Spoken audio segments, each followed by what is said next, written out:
Count it all joy, my brothers, when you meet trials of various kinds. For you know that testing of your faith produces steadfastness. And let steadfastness have its full effect, that you may be perfect and complete, lacking in nothing. If any of you lacks wisdom, let him ask God, who gives generously to all without reproach, and it will be given him. But let him ask in faith, with no doubting, for the one who doubts is like a wave of the sea that is driven and tossed by the wind. For that person must not suppose that he will receive anything from the Lord. He is a double-minded man, unstable in all his ways. Let the lowly brother boast in his exaltation, and the rich in his humiliation, because like a flower of the grass he will pass away. For the sun rises with its scorching heat and withers the grass. Its flower falls, and its beauty perishes. So also will the rich man fade away in the midst of his pursuits. Blessed is the man who remains steadfast under trial, for when he has stood the test, he will receive the crown of life, which God has promised to those who love him. Let no one say when he is tempted, I am being tempted by God, for God cannot be tempted with evil, and he himself tempts no one. But each person is tempted when he is lured and enticed by his own desire. Then desire, when it has conceived, gives birth to sin, and sin, when it is fully grown, brings forth death. Do not be deceived, my beloved brothers. Every good and every perfect gift is from above, coming down from the Father of lights, with whom there is no variation or shadow due to change. Of his own will, he brought us forth by the word of truth, that we should be a kind of first fruits of his creatures. This is the word of the Lord. Thanks be to God.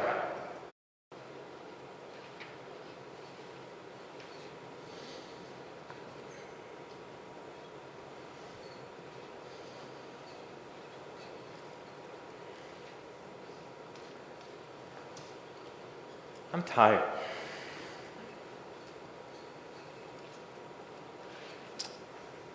Are you tired? It's been an exhausting year. Not just talking about the last 6 or 7 weeks of 2021. Talking about these last 11 or 12 months. I'm tired. I feel like many out there are tired too. Worn down, wore out. So that even the simple things in life have either been changed or altered, or those things that somehow become some sort of just one more thing to do and think through and accomplish. Is there one more thing to figure out, one more thing to somehow manage through, one more thing to give up, or one more thing that isn't right? One more thing that isn't normal. Tired. And the fact is, in the midst of all of this life and everything that is going on, is that how are you doing? How are your families doing? How are your friends, church members? How are others doing in your life? And even if you were to ask, the very question is, would they be honest? Would you be honest upon how you are actually doing in the midst of everything? Maybe for you're doing just fine. Things just simply, life keeps on going on. But for many, that's not the case. The fact is that this year has been hard. That there's many things that we've given up, that there's been many that have suffered, that there's been many who are worried and afraid, many who are dealing with things that they have indeed had to give up or have been taken from them. Those that are experiencing loss or sadness or suffering or pain, those who find themselves in the midst of issues. But we're Christians. So we tell us that Christians should be joyful. Christians should be happy. Christians should have it together, right? We should have a faith that somehow overcomes. But Christians should also, be honest. Be honest not only with the Lord themselves, but with one another, right? See, the fact is that we live in a world that indeed has many trials and pains. That we have many around us who are going through loss and grief and suffering that they will not share about. But how do we get through these things? How do we go through these things? How do we find ourselves living in a world that even prior to the pandemic and everything else is that some estimates show that 50 million Americans a year were suffering from what would be labeled as clinical anxiety, or experience some form of anxiety attack or some sort of other reality of that very fear of life as it is.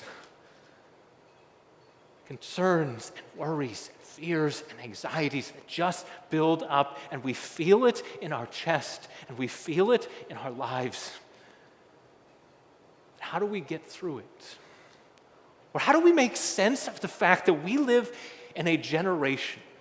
The studies have shown that with every single successive generation from the very first one of the 20th century, so here we are in the 21st, is that we are not living in a Great Depression. We are not living in the midst of a world war. We are not living through so much of what they had. Is that life is better? Is that is that incomes are greater? Is the very fact is that we have more vacation time, more time off. We have more mobility and more opportunities there, and yet each successive generation since the very first one of the 20th century has been 3 times more likely to suffer from depression than the preceding one. How do we make sense of this? And how do we, in the midst of our heritage and our church, and in the midst of everything, how do we begin to talk about things that we often are uncomfortable talking about? Us stoic, stubborn, non-emotional, thought-based Germanic Lutherans. Is that how do we get uncomfortably close to things of dealing with emotions and others and so much more? See, Luther himself went through stretches and spaces of time that he was simply utterly depressed and downcast. That he called it Anfechtung. I don't know, to me it just kind of sounds depressing, just the name. But the fact is that how do we begin to deal with these things when suffering, when pain, when trials, when issues enter our lives? See, James is a practical writer. So James isn't all about the high and fancy theology of Paul, is that he is not one who is speaking about the great mysteries and depths of everything that is proclaimed. No, James desires to speak to the very practical realities of life. That what difference does it make of Christ and faith in our life now that he is entered in? Is there what difference does Christ and faith make? How do we go through times of trial and suffering and come out the other side better because of it? And So that's what James desires to come and speak to us today in James chapter 1 of what it is to go through pain, to experience suffering, to find ourselves in grief, and now indeed to how do we begin to process these things. And so what do we hear from James as he starts us off today? So as we turn to verse 2, as we turn in the midst of these, what does James now begin? Is that James begins this multiplicity of allusions and illustrations and analogies to help us grasp what it is that he is getting at in a down-to-earth way. Now, some of them we may not even get in our English translations. But what is it that James says to us today? That he says, "Count it all joy, my brothers and sisters, when you meet trials of various kinds, for you know that the testing of your faith produces steadfastness." Count it all joy. What was wrong with him? Is this some sort of masochistic kind of be happy of the fact that pain has now entered in? No, it's not. Is this James' way of telling us to suck it up and just keep on charging through? Put on that smiling, happy, joyful Christian face because you'll be just fine. So no. What does James begin to say? So he says, count it all joy, is that he picks a financial term. That he picks a term that's not just a matter of counting our money and counting the very things that are there, but it's a very term of evaluating, of counting the values of the things that are there, of consider, reckon, evaluate. That he calls us to evaluate and in all things count it a joy as we evaluate the very situation in life that we now find ourselves. See, he calls us to evaluate our values. So what is it that we value in life? Do we value comfort? Do we value ease? Do we value a nice movie and a nice warm blanket and a nice warm house? And that's our goal in life. As long as we're comfortable. Or do we value something deeper, something greater, something grander of the fact that God isn't just happy to let us simply sit there on the couch and just veg, but instead desires for us to grow? That he calls us to evaluate all of these things. What's going to be the outcome of these tests and trials in our life? Is that what's going to be the result of these things? So what's going to be the stronger character, the refined person, the very transformed life that will happen on the other side? Because the fact is that I can recommend maybe a good book that might help you get through times of grief and sorrow or pain. That maybe I could even try to preach a good sermon that will help guide you through that, or even speak a word of prayer. But the fact is that that's not going to be the thing that somehow gets you through. The fact is that only you can be the one who goes through that trial yourself. It's only you that will see the change in yourself and your perspectives as you go through it. That there's not an easy solution.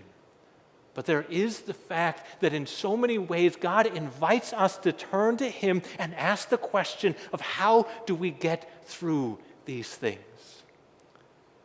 So James invites us in this time to invest ourselves in the very will of God. To invest ourselves in the fact that there is going to be a payout, that there is going to be value, even in this hardship in our life, that there is going to be something there. But the fact is that if I count it, that joy, if I evaluate it as something that is there, then in all things that I must put myself in the place that it might be a gain, and not a loss, that it might make more and not take away. And so what does James come and say to us today is that he comes and he calls for us to, in all things, to know the result, to indeed allow the process, and to ask for the wisdom to get through. See, first off, he calls for us to know the result. Is that what does he say? He says, count it all joy when you meet trials. Notice how he doesn't say if you meet trials. No, when you meet trials. But when you meet trials of various kinds, for you know that the testing of your faith produces steadfastness. The trials define you, and they redefine you. The fact is, of knowing the result of the steadfastness that comes is the very fact that in this trial, it may define what you are good at and what you are not good at. It may define your capabilities and incapabilities. It may even point out things about yourself that you never thought you knew. But the fact is that it will not only help define who you have been and who you are, but it will help define of who you will become. And it will help redefine you. Redefine you in the face of things that it will challenge you and stretch you far beyond you could ever have imagined yourself going. That it will now change that very fact, but we must set our minds of knowing that this is what God desires, that we may grow. That even if we brought it on ourselves, even if we are the one who are now facing the very trials that are ours by our own actions, is that He is still just as committed to our good. That we may come out a more steadfast, enduring, persevering person through it all. But not only then that, but He calls us in all things to allow the process to happen. That He calls for us to submit ourselves to Him and His will. But how do we like that word submission? Do we like that thought of giving up of ourselves for the sake of another? Or do we value our freedoms, our very cherished values, that we define it as something that I get to do what I want to do when I want to do it? But how'd that work out for Jonah? That Jonah was called by God to do a great task. And Jonah stubbornly and stiff-necked refused Him. And God gave Jonah a wake-up call that he should not have soon forgotten. And when he accepted and he went on what he was supposed to have been doing all alone, for God is the very God of second and third and 100th chances. But the fact is that what does Jonah now fall back into? That he falls back into the fact that he wants things done his way, his will, his very desire that is there. That he would not allow God to have His work in his life. That not only when I think about Jonah's ministry, but even when I think of my own. So my first call, when I came out as that nice, fresh, joy-filled pastor, excited for ministry, the other pastor left the church within 6 months. My second call, as I show up here, the other pastor leaves within 2 months. I'm pretty convinced that my next call is that the other pastor is going to leave me, as I'm walking in the door, he's going to be walking out. I'm just convinced of it. But it's not my will, my desires. It's what His will is. The question is, will I allow Him to shape me because of it, rather than to spite Him because of it? But the fact is that James calls us not just to know the result and in all things to continue to allow that process, but he calls for us in all things to ask Him. But to ask Him for what? To ask Him for a way out? To ask Him to somehow simply just give us with the snap of the fingers that this is all going to simply disappear. No, to ask for the wisdom to discern what's going on, to ask him for the wisdom to discern how am I going to get through this, and to ask him for a faith that is so focused on the fact of, God, I don't know what you are going to be doing in me through this, but I pray that you would show me where it is that you are leading me.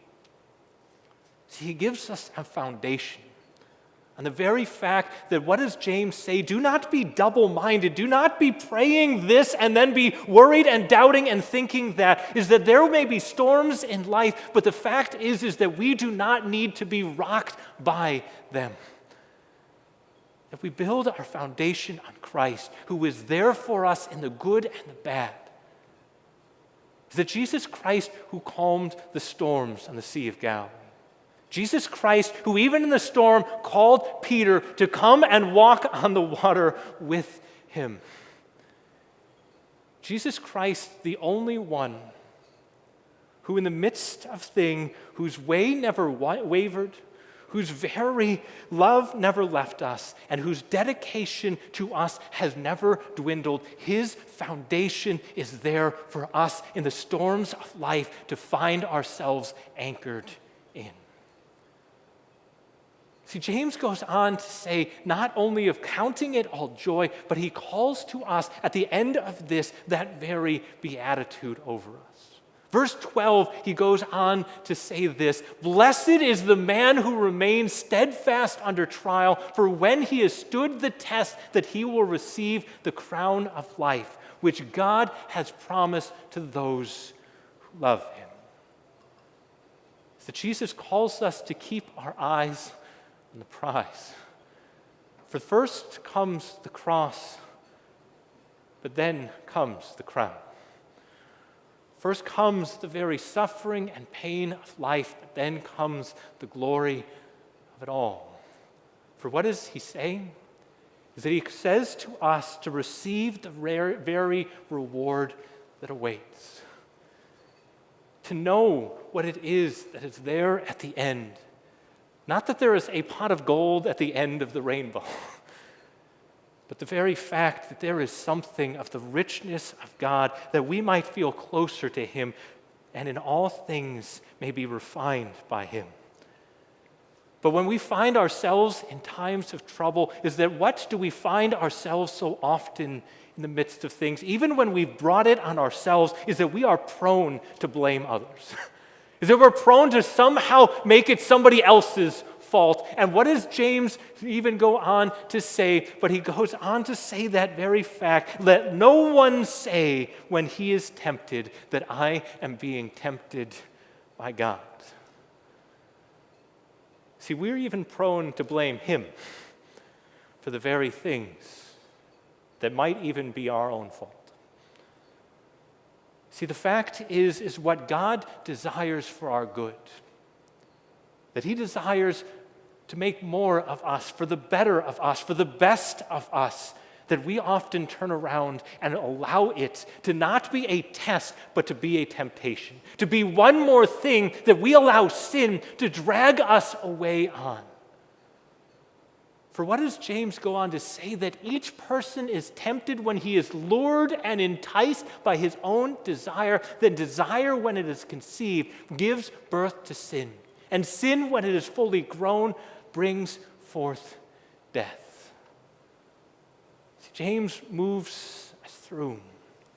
That so often, rather than allowing the process of God to bring us through the test and trial to the blessedness and the reward that is there, instead we allow ourselves to be deceived, to be desired in the midst of those things that are there, and in all things to bring forth not further life, but death. See, James, in the midst of these things,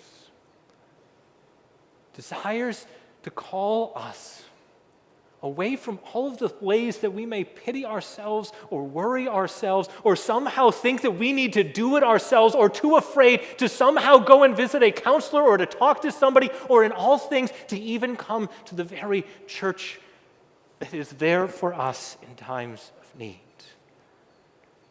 So no, he invites us in all things to turn to the very places and people that in all things may help us not to turn what is meant for our good into something that is bad, but in all things to process what is going on.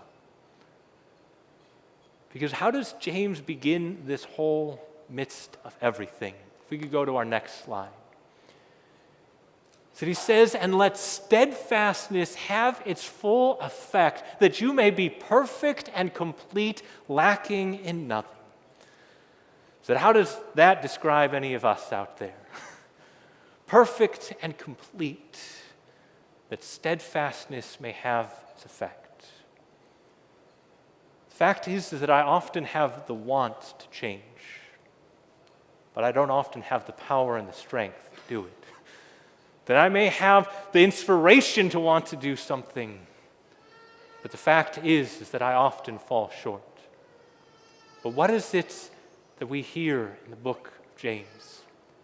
That there is one who has been steadfast and true, one who has endured it all. Only one who finds himself in the midst of all of this, in everything that he has done, is that he has not failed.